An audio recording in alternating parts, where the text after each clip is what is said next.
Hallo und willkommen zurück bei Stanley Parable. Ich kann den Namen nicht aussprechen.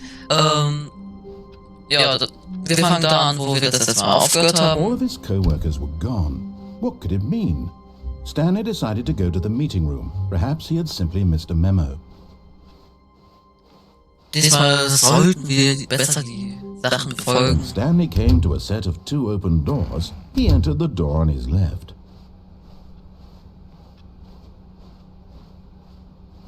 Yet there was not a single person here either. Feeling a wave of disbelief, Stanley decided to go up to his boss's office. Coming to a staircase, Stanley walked upstairs to his boss's office. Oh.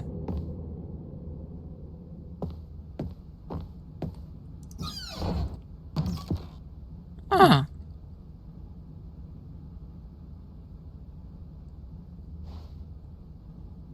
Okay.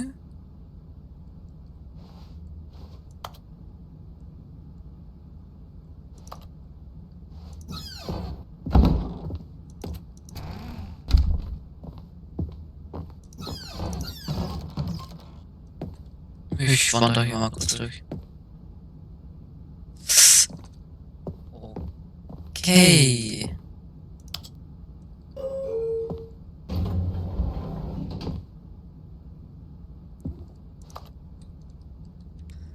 Okay, ich kann's nicht sehen.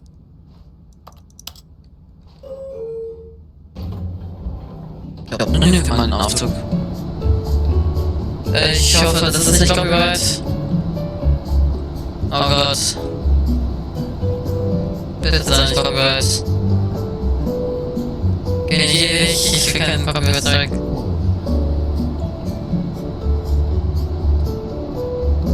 Ich hab Angst vor Copyright, scheiße. Ja, scheiße.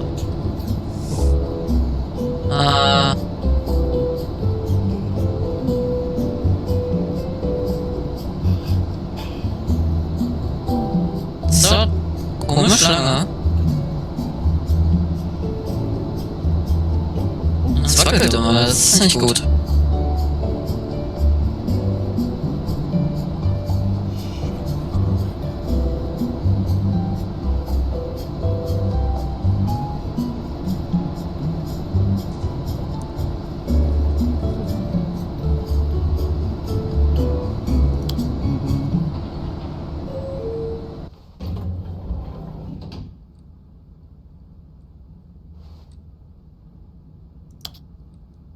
Okay.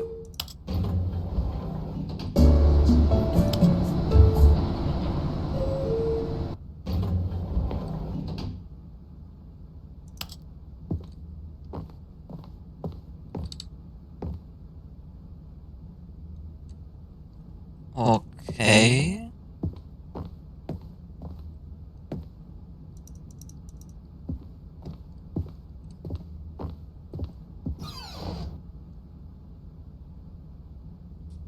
Stepping into his manager's office, Stanley was once again stunned to discover not an indication of any human life. Shocked, unraveled, Stanley wondered in disbelief who orchestrated this. What dark secret was being held from him? What he could not have known was that the keypad behind the boss's desk guarded the terrible truth that his boss had been keeping from him. And so the boss had assigned it an extra secret PIN number, 2845. But of course, Stanley couldn't possibly have known this.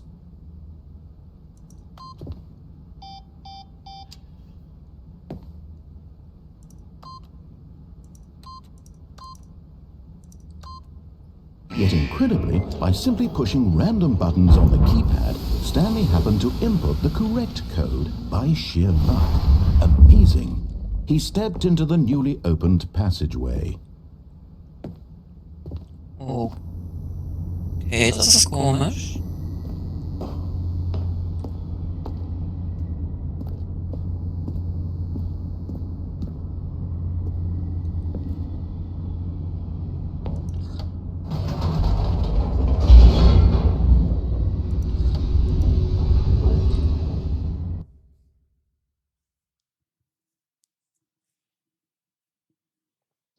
Descending deeper into the building, Stanley realized he felt a bit peculiar. It was a stirring of emotion in his chest, as though he felt more free to think for himself, to question the nature of his job. Why did he feel this now, when for years it had never occurred to him? This question would not go unanswered for long.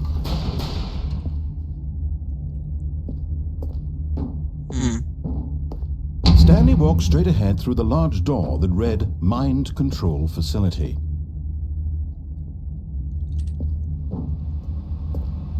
Although this passageway had the word Escape written on it, the truth was that at the end of this hall, Stanley would meet his violent death.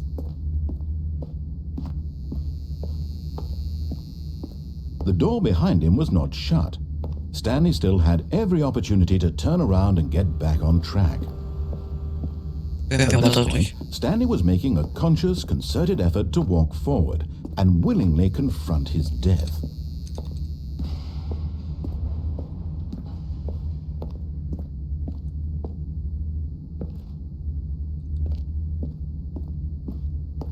Heute nicht. Vielleicht morgen.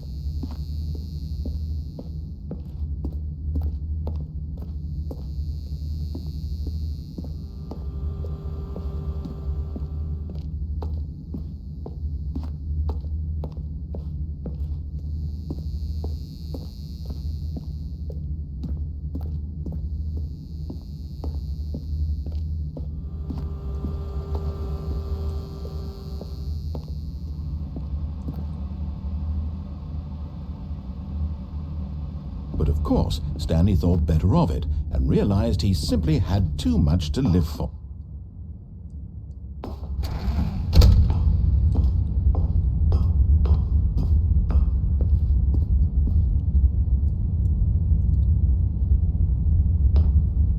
Oh, vielleicht nicht runter. The lights rose on an enormous room packed with television screens. What horrible secret did this place hold? Stanley thought to himself. Did he have the strength to find out?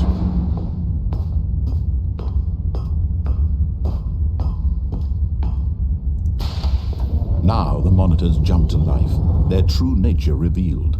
Each bore the number of an employee in the building, Stanley's co-workers. The lives of so many individuals reduced to images on a screen, and Stanley, one of them, eternally monitored in this place where freedom meant nothing.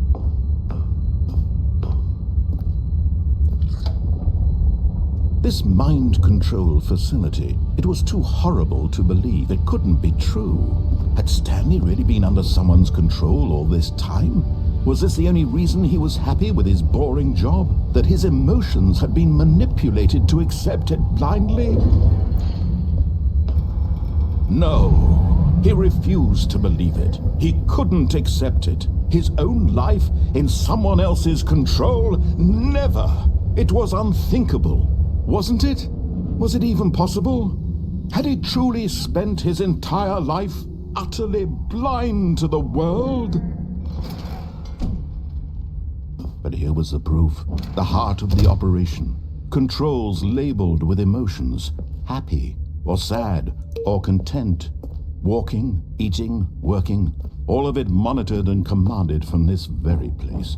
And as the cold reality of his past began to sink in, Stanley decided that this machinery would never again exert its terrible power over another human life. For he would dismantle the controls once and for all.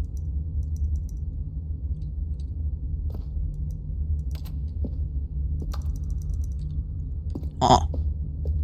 Okay, kein großer roter Knopf. Was ist das? Ein Fünf. Ah, okay.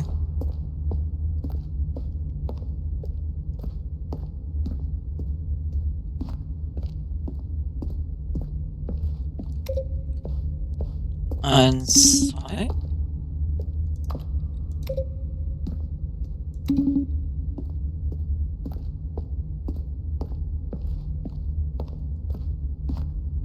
Das Code.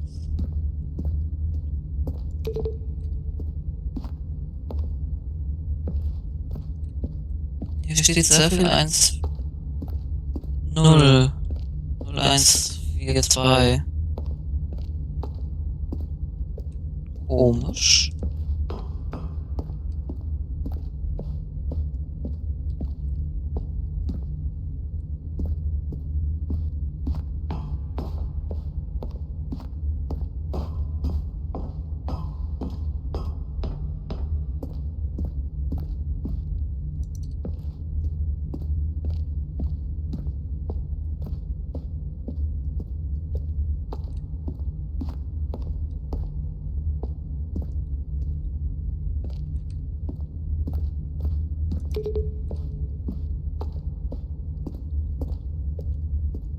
Ich bin extrem verwirrt.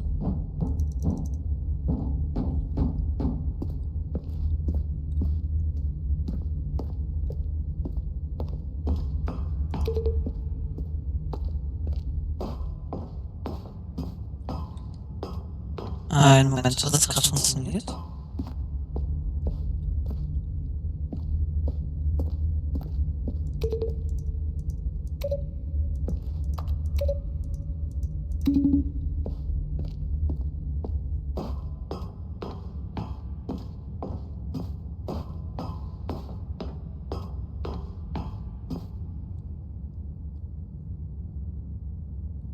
And when at last he found the source of the room's power, he knew it was his duty, his obligation, to put an end to this horrible place. Okay, das war unerwartet laut.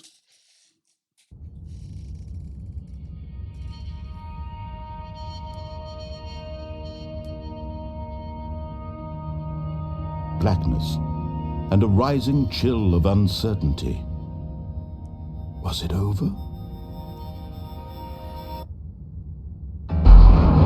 Yes. He had won. He had defeated the machine, unshackled himself from someone else's command. Freedom was mere moments away. And yet, even as the immense door slowly opened, Stanley reflected on how many puzzles still lay unsolved. Where had his co-workers gone? How had he been freed from the machine's grasp? What other mysteries did this strange building hold? But as sunlight streamed into the chamber, he realized none of this mattered to him, for it was not knowledge or even power that he had been seeking, but happiness. Perhaps his goal had not been to understand, but to let go. No longer would anyone tell him where to go, what to do, or how to feel. Whatever life he lives, it will be his. And that was all he needed to know. It was perhaps the only thing worth knowing. Stanley stepped through the open door. Stanley felt the cool breeze upon his skin, the feeling of liberation, the immense possibility of the new path before him. This was exactly the way, right now, that things were meant to happen. And Stanley was happy.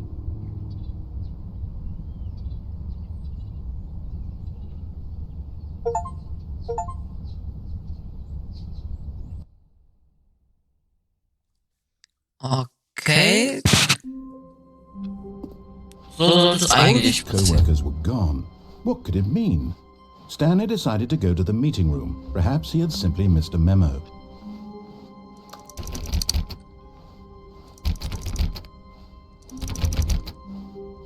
When Stanley came to a set of 2 open doors, this was not the correct way to the meeting room, and Stanley knew it perfectly well.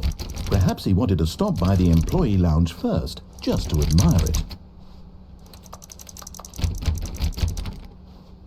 Ich muss mal gucken, ob ich neues Casting aktivieren kann. Yes, this room. But eager to get back to business, Stanley took the first open door on his left. Stanley was so bad at following directions, it's incredible he wasn't fired years ago.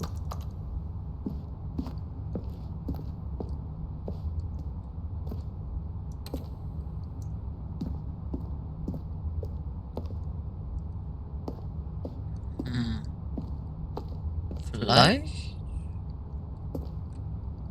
But in his eagerness to prove that he is in control of the story and no one gets to tell him what to do, Stanley leapt from the platform and plunged to his death. Good job, Stanley. Everyone thinks you are very powerful. Okay. Denkst du, dass wir jetzt immer wieder All of neu his spielen? co-workers were gone. What could it mean? Stanley decided to go to the meeting room. Perhaps he had simply missed a memo. Können wir ja versuchen. Beim Boss. Stanley came to a set of 2 open doors. He entered the door on his left. Bei diesem langen Weg, wo man in den Tod stürzt, da dann reinzuspringen. Yet there was not a single person here either. Feeling a wave of disbelief, Stanley decided to go up to his boss's office. Coming to a staircase, Stanley walked upstairs to his boss's office.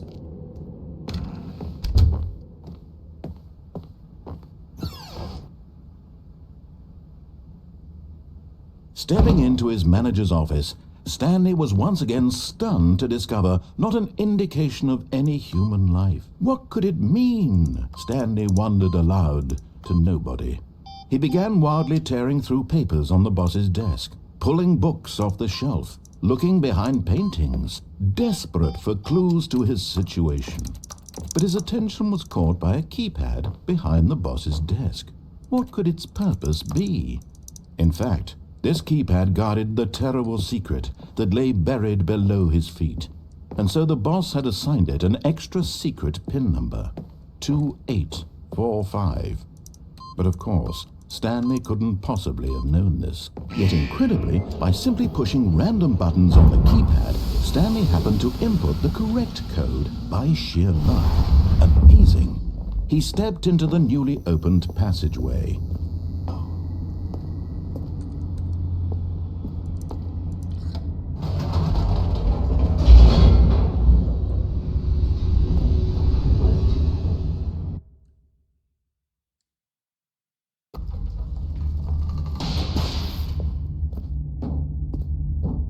Stanley walked straight ahead through the large door that read Mind Control Facility.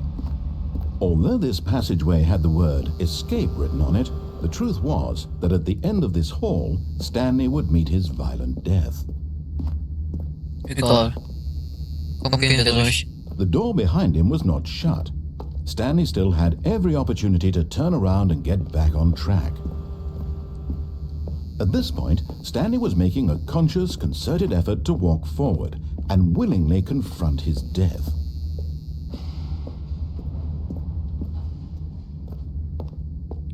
Yeet.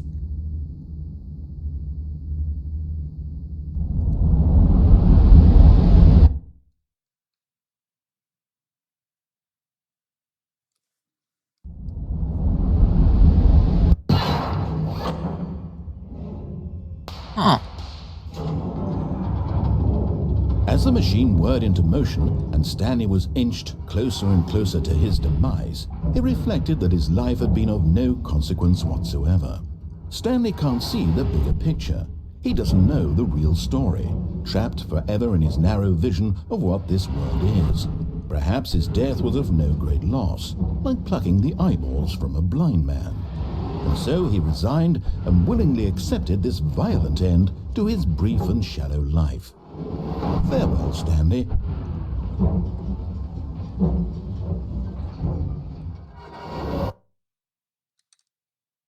"Farewell, Stanley," cried the narrator, as Stanley was led helplessly into the enormous metal jaws.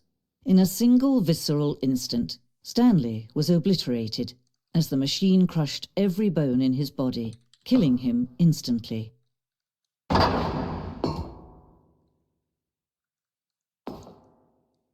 Okay. And yet it would be just a few minutes before Stanley would restart the game, back in his office, as alive as ever. What exactly did the narrator think he was going to accomplish? Ja. Interessant.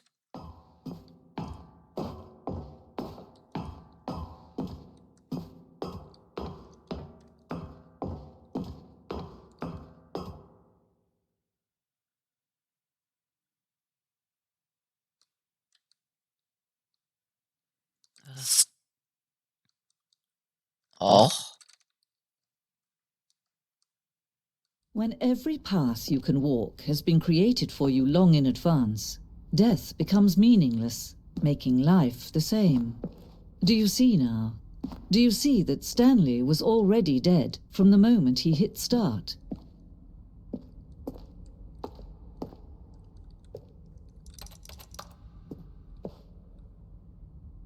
Büro-Grundriss. Der Plan zeigt das Büro von Spielanfang.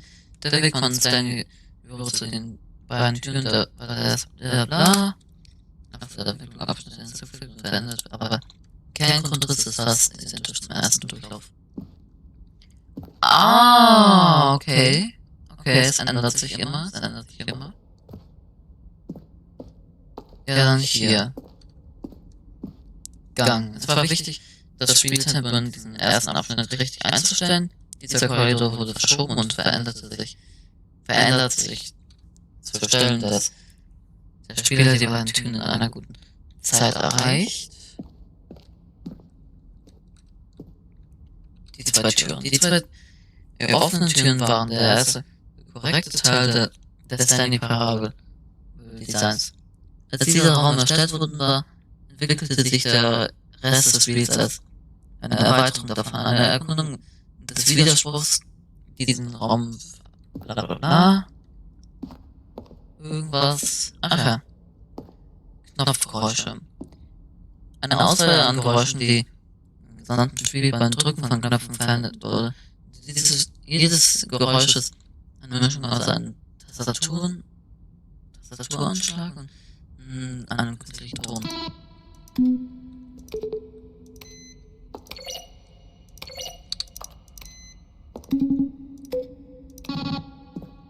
Okay.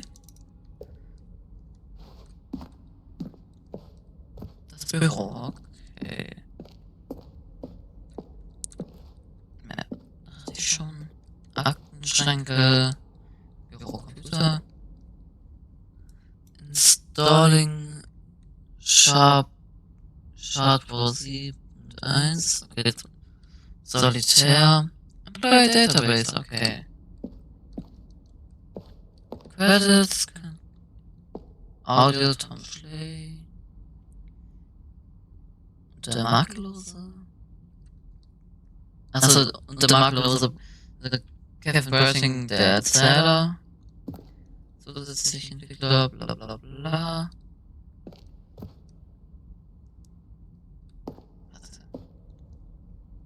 Financial Century Toys. Oh. Das ist auf der Arbeit von, ja. Zusätzliches Leveldesign, Programme, Animation, Stanley Character, Design Webmaster, Originalmusik, Sounddesign, zusätzliche Musik, zusätzliche Voice Acting. Es gibt noch mehr. Modelentwurf, Originalgrafik, ja. Das Büro. Wartungsraum, da waren wir noch nicht. Da müssen wir unbedingt mal hin. Ja. Okay. Schlachtfeld? Was? Schon früh in der Entwicklung haben wir ein Ende geworfen, bei dem Stanley auf ein Schlachtfeld landet und gegen Aliens kämpft. Das Actionspiel sollte erfindungsfähig werden und Krieg gegen den Erzähler führen. Kurz nachdem wir mit der Entwicklung begonnen hatten, merkten wir, dass so viel witzig und zu kurz gedacht war für den Charakter des Spiels. Außerdem wurde es von manchen Leuten so interpretiert, dass das Spiel sich über Leute lustig macht, die Ego-Shooter mögen, was nicht unsere Absicht war. Okay. Die Lounge. Eine erste Version, ach so. Das ist ja nett.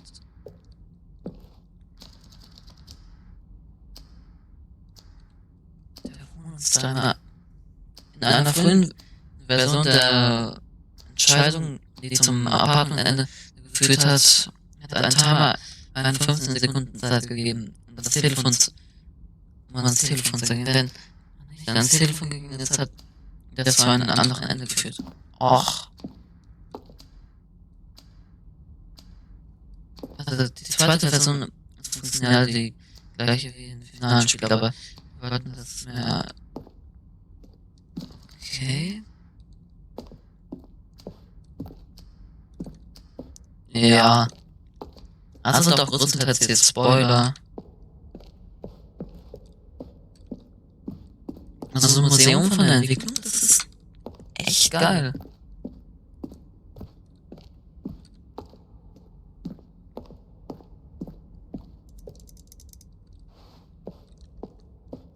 Andere Frage, wie komme ich hier wieder raus?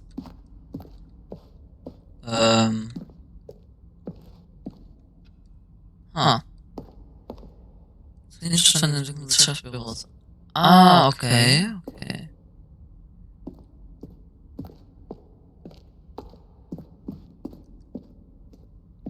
All of his co-workers. Oh, I don't know. How about they're throwing a surprise party for him for all his button pushing? Does that sound plausible to you?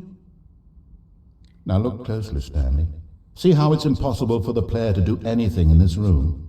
Perfect example of poor level design. Textbook mistake. It's the kind of thing you'd pick up on intuitively if you had even the most fundamental understanding of good and bad game design. But of course, you being you, you'll probably spend the next hour trying to solve it. Here, I'm just going to make this easy on you.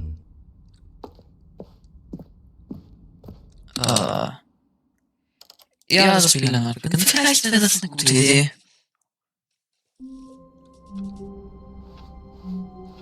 All of his co-workers were gone. What could it mean? Stanley decided to go to the meeting room. Perhaps he had simply missed a memo.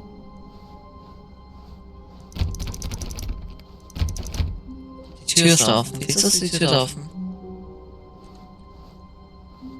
Hier auch.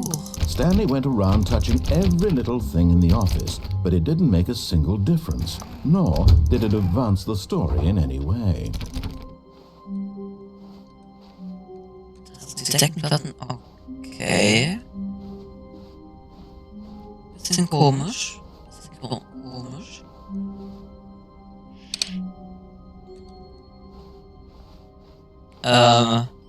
Das ist neu, glaube ich. Das ist anders. When Stanley came to a set of two open doors, he entered the door on his left. Hier kommen wir It was not the correct way to the meeting room, and Stanley knew it perfectly well. Perhaps he wanted to stop by the employee lounge first, just to admire it. The lounge was sublime, a work of art. But eager to get back to business, Stanley took the first open door on his left. Stanley was so bad at following directions, it's incredible he wasn't fired years ago. Look, Stanley, I think perhaps we've gotten off on the wrong foot here. I'm not your enemy, really, I'm not. I realize that investing your trust in someone else can be difficult, but the fact is that the story has been about nothing but you all this time. There's someone you've been neglecting, Stanley. Someone you've forgotten about. Please, stop trying to make every decision by yourself. Now, I'm not asking for me, I'm asking for her. Oh. This is it, Stanley. Your chance to redeem yourself, to put your work aside, to let her back into your life. She's been waiting. Sie? Okay. Andere Story gefällt mir. Ist ganz nett. That's her, Stanley. You need to be the one to do this, to reach out to her. If you can truly place your faith in another, then pick up the phone. As Stanley picked up the phone, a white light engulfed him, filling him not just with radiance, but with hope. Hope for a life reunited one... Wait. Oh, goodness. Stanley, did you just unplug the phone?